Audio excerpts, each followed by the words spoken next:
chewing tobacco. Here's what chewing tobacco has done to one young fella. He says, athletes use it, it must be safe. Oh, it's safer than smoking. Not. False. No one ever died from it. My friends use it, it's not hurting them. A little bit then, now, and then won't hurt me. Every statement is false. Dipping snuff makes me tough. False. You know, a few years ago, chewing tobacco had almost vanished. There was almost no more chewing tobacco. I'd like to see a quick show of hands. Raise your hands. How many of you have seen someone at school here that you know from school chewing tobacco in the last 30 days? Thank you. Thank you for your honesty. There's a lot of chewing tobacco out there. A lot of chewing tobacco out there. Now, how did they popularize chewing tobacco? Nobody was using this yucky stuff. Girls don't like to kiss guys that smoke or chew, and vice versa. But look what it did to his mouth, this chewing tobacco. How'd they get kids to start chewing tobacco? Well, here's what they did. They paid baseball players endorsement fees to endorse brands of chewing tobacco and had them in their back pocket. They knew that baseball players were role models for our young boys. They knew that. People call me Nails because they say I'm tough as nails. But I'll tell you, I haven't been tough enough to beat spit tobacco. I've tried, and I'm going to keep trying until I win. But until then, do both of us a favor. Copy my hustle, copy my desire, but please don't copy my tobacco use. But more cunning and more clever and more evil, they got convenience stores to put up countertop displays. Now, a quick show of hands, how many of you know that when you go into a convenience store or a grocery store, the tobacco company is paying the store up to $40 a month to have that countertop display on the countertop? How many people know that? So a handful, very few of you are aware of the fact that the tobacco company is paying the store to keep those countertop displays in place. Well, millions of our kids, and all of you remember when you were that high, going into a convenience store, having tobacco products right in your face. The chewing tobacco is often placed right next to the candy. You've even been perhaps chewing on Big League Chew from a round can, shredded bubble gum in a round can like chewing tobacco.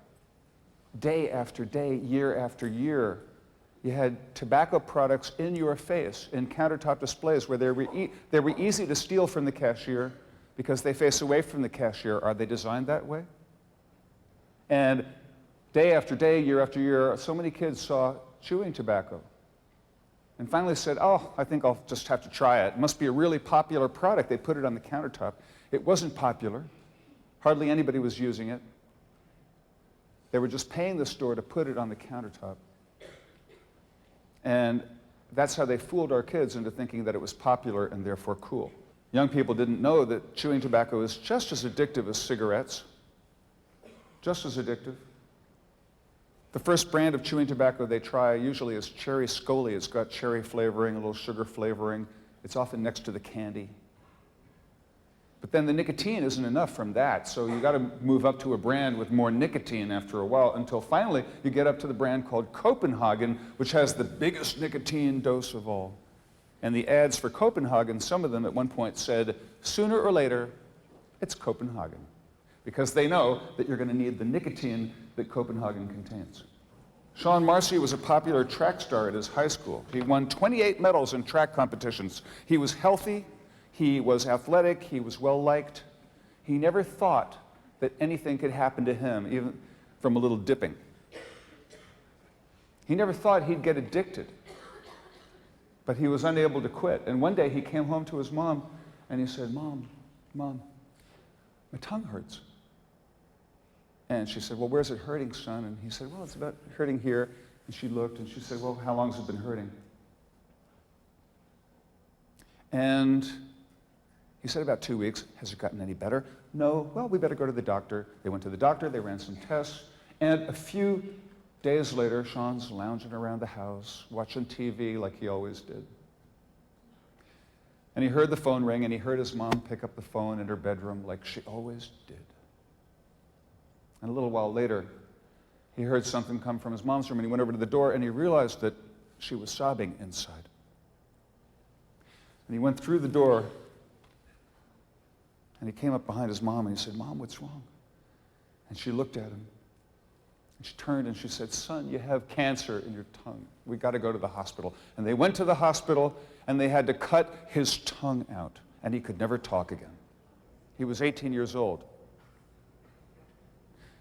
And a year later, the cancer had not gone away, and he had to have another operation, which they cut out part of his neck muscles and part of his jaw and part of his nose. The cancer had spread. And after that, the cancer continued to spread, and he still had not been cured, and he had to have more of his face cut off. And I'm going to show you a picture now of what Sean Marsee looked like at 19. Half of his jaw removed, half of his nose removed, and he knew that he was going to die. And Sean's best friend came, and he was in terrible, terrible pain, the pain. And his best friend came down from Chicago, and he sat on Sean's bedside, and he said, "Man, I wanted to get old with you. You're my best friend. You have been since childhood." He said, "What's happened to you is terrible. What if we got a photographer to take a picture of you so other teens could see?" And he began to shake his head in shame, and he had no tongue. He could not talk, so he gestured for paper and pencil, and he wrote these words. He wrote, "No, no, I don't want to be photographed like this. Not like this. I feel so ashamed." And his friend said, "What if other teens could get the message and see that picture of you? Maybe they wouldn't use chewing tobacco, and what happened to you would not happen to them." And he thought about it, and he was very reluctant, but he finally allowed this picture to be taken with his track medals on his chest, as though to say, "So you can see that I was somebody." And he let this picture be taken as a gift to you, and to you, and to you, and to all of you. And his best friend persisted and said, "Do you have some words that if they could get into the hearts and minds of our teens, if they could hear it, what you said, what would the words be?" And he nodded, and his eyes began to well with water, and he wrote these words as a message to each and every one of you. He wrote, "Don't dip, snuff." And not too long after that, Sean Marsee died at the age of 19. The story of Sean Marsee. Take a look and remember.